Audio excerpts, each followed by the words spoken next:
le filet de l'évangile, Mhm. qu'est-ce qui attrape le filet de l'évangile? Et deuxièmement, lorsqu'il y a des prises dans ce filet de l'évangile, quelles sont en fait les réactions que nous devons avoir par rapport à cela? Je comprends à peu près ce que tu veux dire.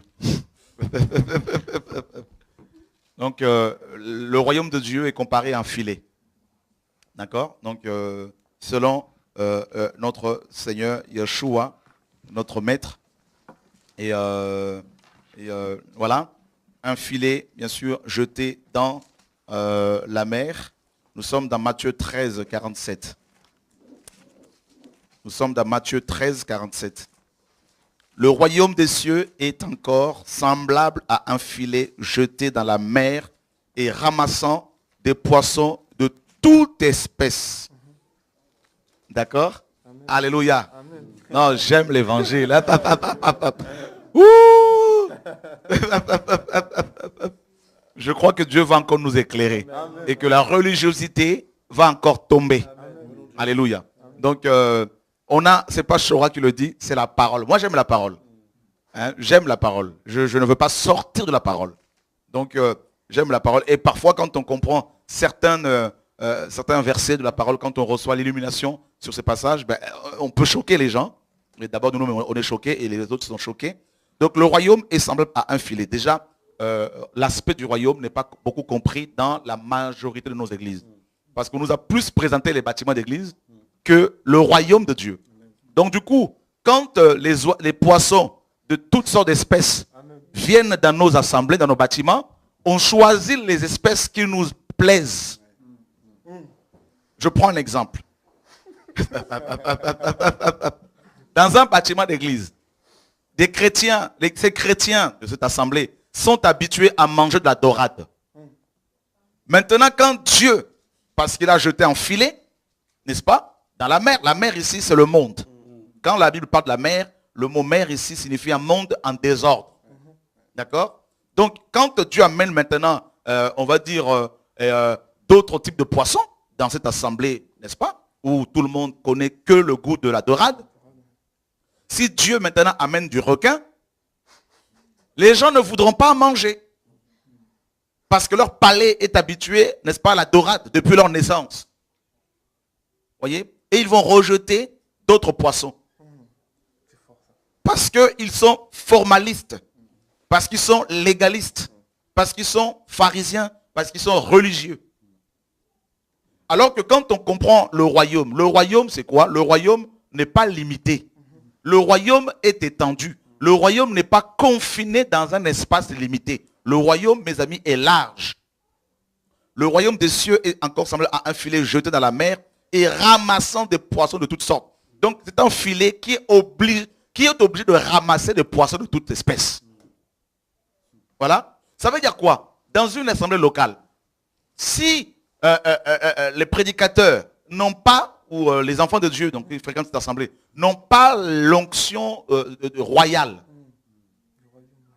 l'onction royale, et s'ils n'ont pas cette onction-là, ils ne pourront pas toucher d'autres espèces de poissons. C'est pour cela que nous avons des églises ethniques aujourd'hui. Un pasteur, s'il est congolais, il n'y aura que des Congolais. Pour voir les Chinois, les Chinois ne viendront pas. Pour voir, déjà on parle sur le plan racial. Il n'y aura pas de Chinois, il n'y aura pas de Maghrébins, il n'y aura pas d'Indiens, parce que le pasteur, il n'y a pas la vision du royaume. C'est une vision ethnique, c'est une vision limitée. Et il n'y aura pas non plus, mes amis, des clochards maintenant qui pourront être attirés. Il n'y aura pas des prostituées qui pourront être attirées. Il n'y aura pas des gothiques qui pourront être attirés. Parce qu'ils sont entre eux, ça parle le patois, ça chante en patois. Donc ils limitent la vision de Dieu. Ce n'est plus le royaume de Dieu, mais c'est le royaume du pasteur. Voyez? Et si les Français, il n'y aura que des Français autour, parce que la culture française est prédominante. Et nous nous sommes enfermés dans nos sectes comme ça. Et tout poisson qui sort de notre espèce devient suspect. Et devient, d'emblée, c'est le diable. Voyez? Et c'est pour cela que, malheureusement, nous avons érigé des barrières ethniques, raciales autour de nous. Nous nous sommes enfermés dans nos dénominations, bien que criant ici et là que nous sommes dans le message, nous sommes dans la parole, et les gens ne se rendent même pas compte à quel point ils sont devenus pharisiens. À côté du message royal, du royaume. Vous remarquerez que Jésus-Christ n'a pas prêché l'église. Il a parlé du royaume. Notre problème est à ce niveau-là. Maintenant, le filet est jeté dans la mer. Les poissons de toute espèce, j'aime la parole, de toute espèce sont attirés. N'est-ce pas? Ramassés. Quand il est rempli, d'accord? Quand il est rempli, c'est-à-dire les poissons, avant de tirer le filet là, il faut d'abord qu'il soit rempli. Et on le sort, les pêcheurs le tirent. Et après s'être assis sur le rivage, donc les poissons sont tirés. Et quand ces poissons arrivent dans nos bâtiments d'église, dans nos maisons d'église, où il y a des assemblées, eh bien, nous sommes établis comme des pêcheurs. Le Seigneur a dit, les pêcheurs ici, ce sont les hommes que nous sommes. Mais on ne peut pas faire le tri correctement si on n'est pas assis. Si on est excité. Il faut être assis, profondément assis. C'est pour cela que la vie chrétienne commence par la position assise. Nous sommes ressuscités et assis dans les cieux. On commence par là. On ne commence pas par l'agitation. C'est impressionnant. La position assise, et c'est une position de gouvernement. On ne peut pas gouverner étant debout. Dieu gouverne étant assis. D'accord? Les rois sont assis sur leur trône, n'est-ce pas, royaux, pour pouvoir gouverner. Donc, on nous dit que les pêcheurs vont, une fois que le tir, c'est Dieu qui jette le filet. Au travail de nous. Et le filet est tiré, et les pêcheurs vont s'asseoir, et après s'être assis sur le rivage, ils mettent dans des vases ce qui est bon, et ils jettent ce qui est mauvais. Nous, quand le filet est tiré, d'emblée, dans l'excitation, on jette dans l'eau, hein, on renvoie dans le monde les poissons qui nous paraissent suspects. Vous rendez compte? Regardez. Nous sommes dans Actes chapitre 10. Hein? Voilà un pêcheur ici. D'abord, nous sommes dans Luc chapitre 5. Nous allons prendre le téléphone tout à l'heure. La personne, le frère ou sœur, si tu peux patienter quelques secondes, quelques minutes. Nous sommes dans Luc chapitre 5. Comme Jésus se trouvait auprès du lac de Génézareth et que la foule se pressait autour de lui pour entendre la parole de Dieu, il vit au bord du lac 2 barques d'où les pêcheurs étaient descendus pour laver leurs filets. Il monta dans l'une de ces barques qui était à Simon et il le pria de s'éloigner un peu de terre. Puis il s'assit et de la barque, il enseignait la foule. Vous voyez, le Seigneur, à chaque fois, il va s'asseoir. Hein? Vous voyez? Donc, comme quoi on peut s'asseoir pour prêcher. Lorsqu'il eut cessé de parler, il dit à Simon, avance en pleine eau et jetez vos filets pour pêcher. Simon lui répondit, maître, nous avons travaillé toute la nuit sans rien prendre. Ah, le problème est là, c'est que les gens veulent pêcher sans Dieu. C'est pour ça qu'ils n'attrapent que les poissons qui leur ressemblent. Mais sous ta parole, je jeterai le filet. Sur ta parole, je jeterai le filet. L'ayant jeté, ils prirent une grande quantité de poissons et leur filet se rompait. Ils firent signe à leurs compagnons qui étaient dans l'autre barque de venir les aider. Ils vinrent et ils remplirent les 2 barques au point qu'elles enfonçaient. Quand il vit cela, Simon-Pierre tomba aux genoux de Jésus et dit, Seigneur, retire-toi de moi parce que je suis un homme pécheur. Car l'épouvante l'avait saisi, lui et tous ceux qui étaient avec lui à cause de la pêche qu'ils avaient faite. Mais il en était de même de Jacques et de Jean, fils de Zébédée, les associés de Simon. Alors Jésus dit à Simon, ne crains point. Désormais, tu seras pêcheur d'hommes. Nous sommes d'accord? Désormais, le Seigneur dit, tu seras pêcheur d'hommes. Voilà, c'est une parole terrible. Tu seras. Et Pierre était devenu effectivement pêcheur d'hommes. D'accord? Allons voir maintenant ce pêcheur d'hommes, comment il va réagir quand Jésus-Christ va lui dire de pêcher. Actes chapitre 10. Verset 9.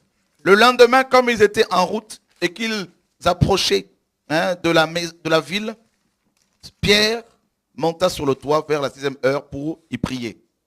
Pour prier. Il eut faim. Et il voulut manger.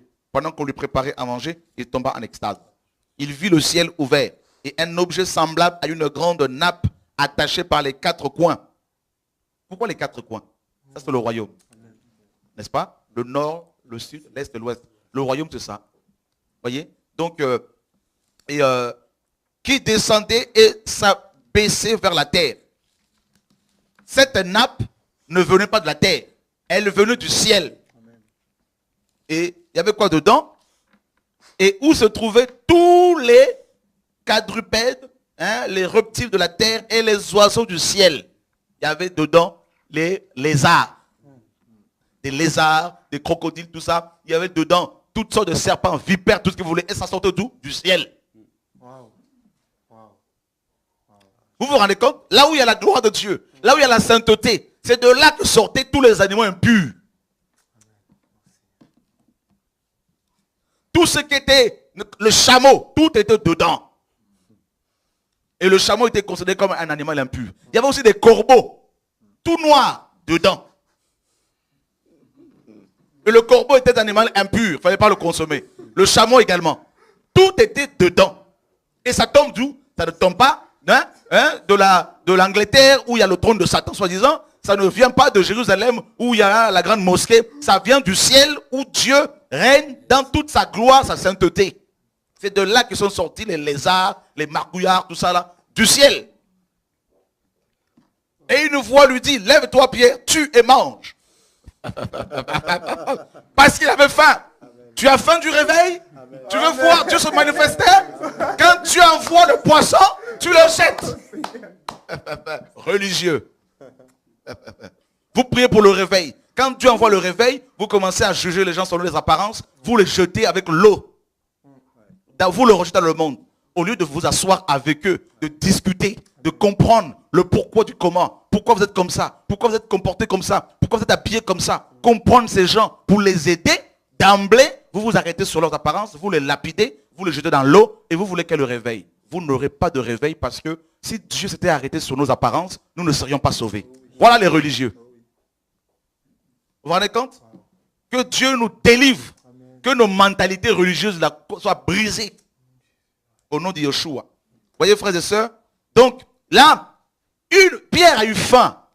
Nous avons faim du réveil. Nous avons soif du réveil. Nous voulons voir des âmes être libérées. Nous voulons voir, mes amis, des barrières raciales, les barrières, mes amis, dénominationnelles tomber.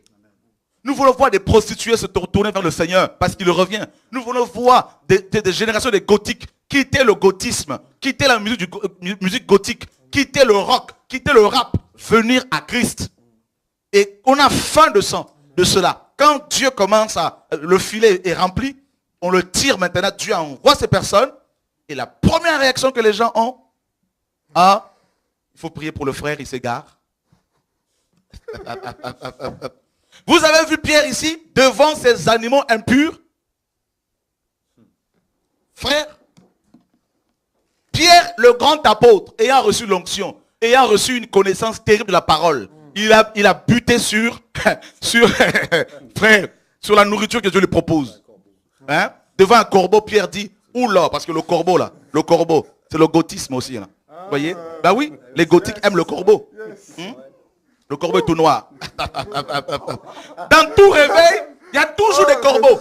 Frère, qui a nourri Élie dans le désert? C'est un corbeau.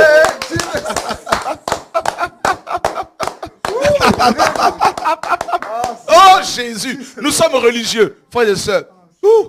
Élie le grand prophète. Dieu n'a pas envoyé, mes amis, une colombe pour le nourrir. Dieu envoie un corbeau. Le corbeau animal est impur. Et c'est lui qui nourrit, mes amis, Élie le grand prophète. Quand il y a eu la famine en Israël, dans 2 Rois 7, qui sont ceux qui étaient, mes amis, les porteurs de la bonne nouvelle, qui ont nourri les gens? 4 lépreux.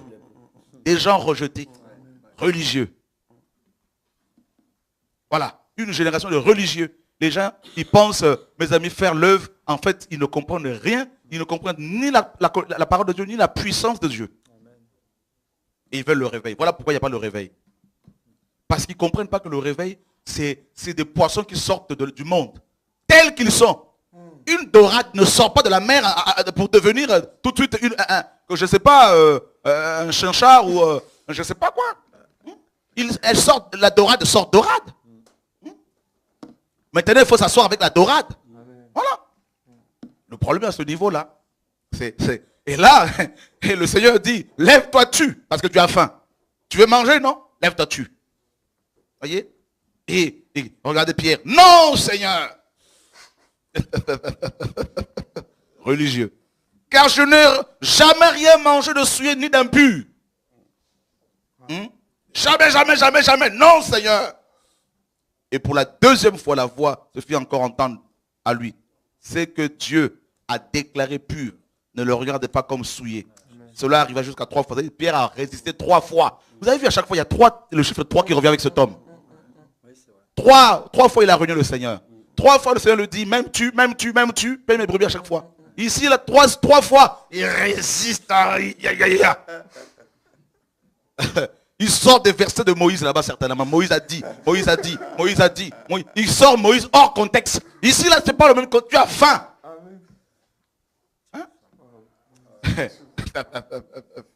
Hein? Et là, mes amis, tandis que Pierre ne savait en lui que penser du sens de la vision qu'il avait eue, vous voyez, il réfléchissait, il ne comprenait plus rien. Il ne comprenait plus rien. Troublé. Vous voyez, on n'a pas, dans notre religiosité, dans nos habitudes religieuses, on n'est pas habitué à voir des prostituées venir telles qu'elles sont et recevoir la parole comme ça, se convertir. On n'a pas vu, mes amis, des gens habillés n'importe comment, mal habillés ou habillés pas comme nous, venir pour recevoir la parole, poser des questions. Il n'y a pas ces habitudes-là. On a été habitué dès la conversion à voir des gens en costard et cravate. On a été habitué à voir pour les catholiques des gens en soutane. On a été habitué à voir nos bishops en costume et cravate. Donc voilà les habitudes religieuses qu'on a eues. C'est ce qu'on appelle le formalisme. Maintenant, quand des poissons de toute espèce commencent à venir, eh ben, là, les gens sont bousculés dans leurs habitudes religieuses. Et ils sont bousculés comme pas possible. Et ils ne comprennent plus rien. Et c'est terrible. Et qu'est-ce que l'on fait quand c'est comme ça? On commence à juger selon les apparences. Voilà, tout de suite d'emblée. D'emblée. Oh, le monde est rentré à l'église. Ils ne comprennent même pas que Dieu envoie dans les églises les gens pour être sauvés. C'est écrit dans la Bible. On va lire cela dans la version de la Martin. Qui c'est qu'il y a la Martin ici?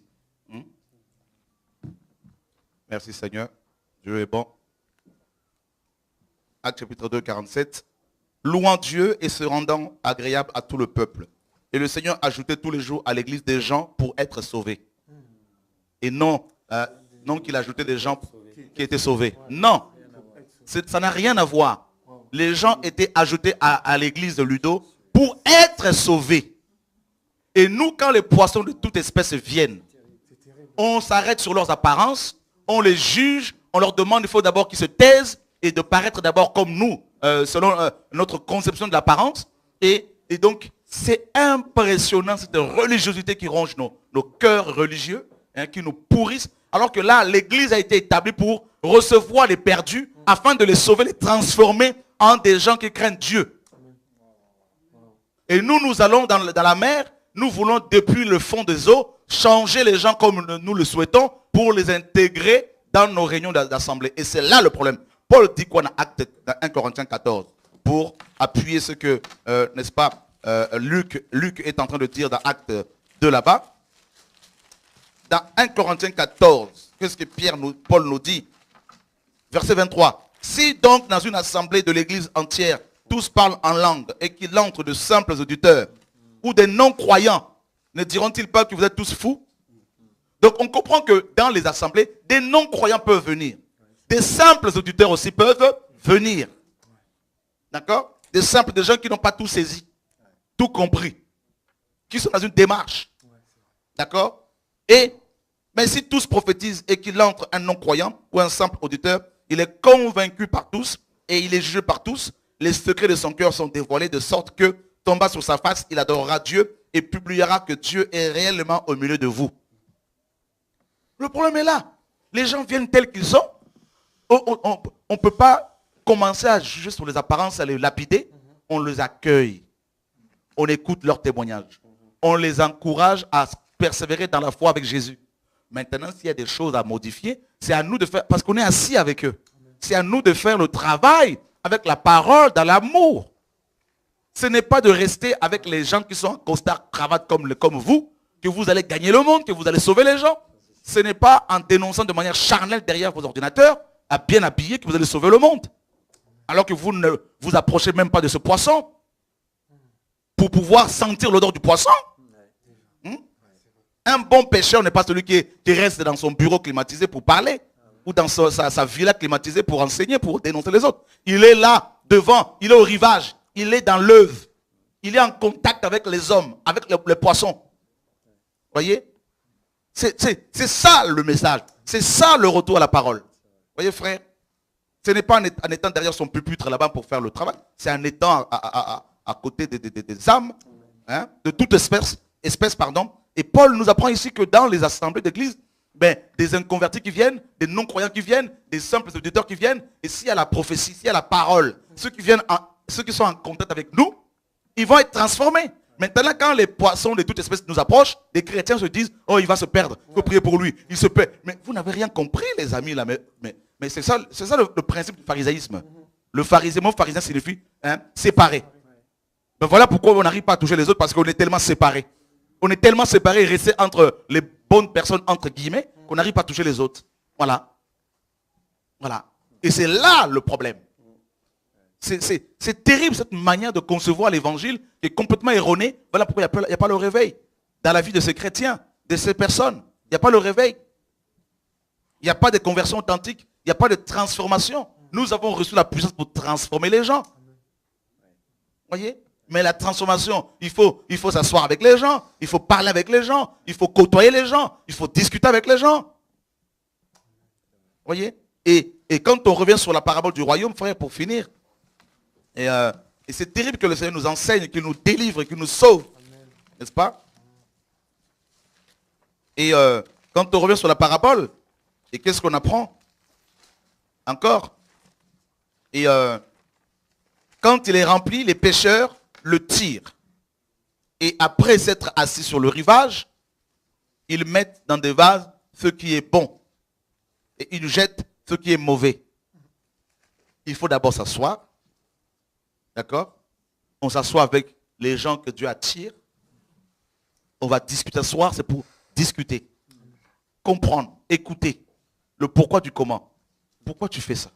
Pourquoi tu parles comme ça? Pourquoi tu t'habilles comme ça? Voyez? Et les gens vont s'expliquer.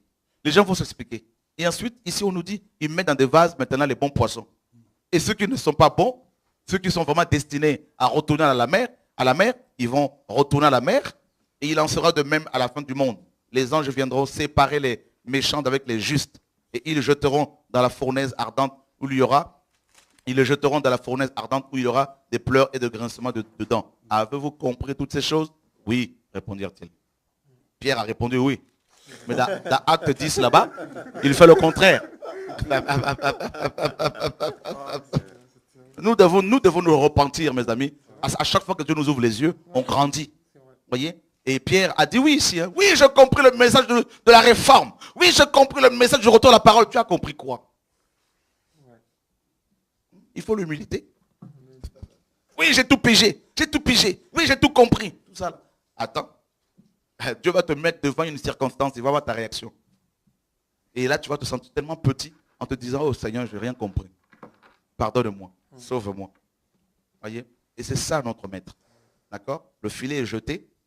C'est le réveil. Ce que nous sommes en train de vivre depuis quelques temps ici, on commence à voir, je parle de cela sans aucune, mes amis, intention de me glorifier ou quoi que ce soit. Et on voit des conversions, des nations. Hier, on a vu, il y avait une émission avec nos amis de la Chine. Quelques semaines avant, c'était nos amis du Maghreb. On voit les nations défiler sur le plateau de TV de vie témoigner. N'est-ce pas? Et la dernière fois, c'était un homme qui a changé de sexe, qui est devenu femme, qui nous a contactés. Comment Dieu l'a transformé en écoutant TV de vie. Maintenant, des gens comme ça viendront. Comment vous allez faire? Hein? Vous allez voir des hommes qui sont devenus des femmes. Ils ont changé de sexe. Bien sûr, quand c'est comme ça, on leur dira de rester au moins célibataire. Nous sommes d'accord. Mais pour ne pas un homme qui devient une femme, qui se met avec un homme, tout ça, ça fait bizarre. Donc, ça reste célibataire. On va faire un travail. Mais on va faire comment? On va leur dire, toi qui as changé de sexe dans le monde, maintenant tu viens ici, étant toujours dans cet état, eh ben, tu vas aller retrouver ton sexe qu'on a coupé, qu'on a jeté quelque part, avant de pouvoir dire quoi que ce soit. Ouais, les religieux. Parce qu'on ne côtoie pas ce type d'individu. C'est cette espèce d'humain. Voilà pourquoi, ben, quand on en a un, deux ou trois, ben, il y a tellement de réactions. Ben, on réalise à quel point on est sectaire, hein, pharisien, et ben, orgueilleux, et des juges, hein, sans juger, sans vérifier, sans discerner, sans comprendre, sans discuter, hein, sans approcher les gens. Et Nicodème disait, notre loi condamne-t-elle quelqu'un, hein, sans l'avoir écouté, honnêtement? Juste comme ça, au premier abord, je balance des pierres. Mais mes amis, c'est quoi cette affaire-là? C'est quoi cet évangile? C'est pas ça Jésus. Non. C'est pas ça Jésus. Parce que, vous savez, beaucoup de gens restent dans les assemblées depuis 20 ans, alors qu'ils ont encore des petits péchés mignons, là. Masturbation, mensonge, tout ça, là. Et ça, personne ne voit, comme ils sont bien habillés, selon les hommes. Donc, il n'y a pas de problème, hein, tout est caché. Hein? Quand Satan vient en ange de lumière, il se déguise. Personne ne le voit parce que tout le monde... Vous voyez, les fils de Dieu dans Job 1 là-bas, quand Satan est venu au milieu d'eux, personne ne l'a vu. Hein? Tout le monde n'a vu que du feu. Hein? Tout le monde s'est dit, ah, c'est un fils de Dieu comme nous. Parce qu'il était comme eux, sur le plan vestimentaire. Le juif, ce n'est pas celui qui est à l'extérieur, Paul nous dit. C'est celui qui est à l'intérieur. Donc, c'est d'abord l'intérieur qu'il faut regarder. L'extérieur, souvent, n'est-ce pas, l'habit que les gens portent, souvent traduit hein, un problème au niveau de l'âme. Un problème au niveau de l'âme. Maintenant, ce n'est pas le problème, c'est pas les conséquences hein, qu'il faut soigner tout de suite. C'est les causes. Or, pour soigner les causes, il faut approcher les gens. Il faut discuter les gens. Il faut l'amour pour pouvoir aider les gens. Voilà. Je me rappelle quand j'étais à Draveil, j'étais pasteur à l'époque, un frère est venu, nouvellement, avec des locks partout. Et une sœur qui était là au protocole est allée le voir, elle lui a, n'est-ce pas, fait des reproches tout de suite. Non, c'est pas correct, tu ne rentres pas avec tes locks. Je suis allé la voir, cette femme, je lui ai dit non, non, tu arrêtes. Tu le laisses venir tel qu'il est, tu le laisses écouter la parole. S'il veut faire un témoignage de ce que Dieu fait dans sa vie, tu le laisses. Dieu fera son œuvre. Laisse Dieu convaincre son cœur. Ce n'est pas nous. En prêchant, en priant, quelques mois après, le frère lui-même est allé raser ses locks. Vous voyez? Donc, on comprend les choses à l'envers. Le filet amène toute espèce de poisson. C'est écrit. Si vous faites partie d'une église où il n'y a que des Congolais, si vous êtes Congolais, il y a un problème. Si vous faites partie d'une église où il n'y a que des Blancs, si vous êtes Blanc, il y a aussi un problème. Nous sommes dans une génération où il n'y a plus de frontières. Alors, les églises que nous sommes censés avoir, c'est des églises multi-peuples, multiraciales, frères et sœurs. Voilà. Donc, les barrières doivent tomber, doivent sauter. Et ensuite, mes amis, si vous faites partie d'une église où il n'y a que des hommes en costard comme les témoins de Jéhovah, vous avez aussi un problème. Vous êtes des pharisiens, n'est-ce pas? Des séparés. Il faut qu'il y ait de tout. Il peut y avoir des clochards qui viennent comme ça. Et avec l'amour, au fur et à mesure, Dieu va les travailler. Il peut y avoir des gothiques qui viennent comme ça, on ne les lapide pas. On leur témoigne l'amour, on prie pour eux. Et si Dieu veut les changer, Dieu va faire son œuvre en eux pour les changer en son temps. C'est ça l'amour du Seigneur, frères et sœurs. Voyez? Aujourd'hui, si nous pouvons prêcher, dénoncer le système religieux, mes frères, étant pasteur dans le passé, je croyais à la dîme. Mais pourtant, j'avais l'esprit de Dieu. Je croyais au bâtiment comme étant l'église locale. Mais pourtant, j'ai l'esprit de Dieu. Dieu a usé de beaucoup de patience. Ben, nous devons aussi user de beaucoup d'amour, de patience envers les gens, mes amis, qui peuvent être... Vous savez, c'est quelqu'un qui est converti depuis 1 an, 2 ans. Pour beaucoup, 2 ans, c'est beaucoup. Mais, mes amis, vous avez fait 20 ans dans les assemblées, 30 ans dans les assemblées, 15 ans dans les assemblées. Il y a des choses qu'on a enseignées hier. Aujourd'hui, avec le recul, on se repent. Voyez? C'est ça qu'il faut que les uns et les autres comprennent. La connaissance enfle, mais l'amour édifie. N'est-ce pas? Celui qui a la connaissance, s'il n'a pas l'amour pour aider les autres dans leurs lacunes. Hein? Paul dit quoi? Que celui qui est faible accueille celui qui est faible dans la foi. Voyez? Et c'est ça que les frères et sœurs doivent comprendre pour arriver à la maturité.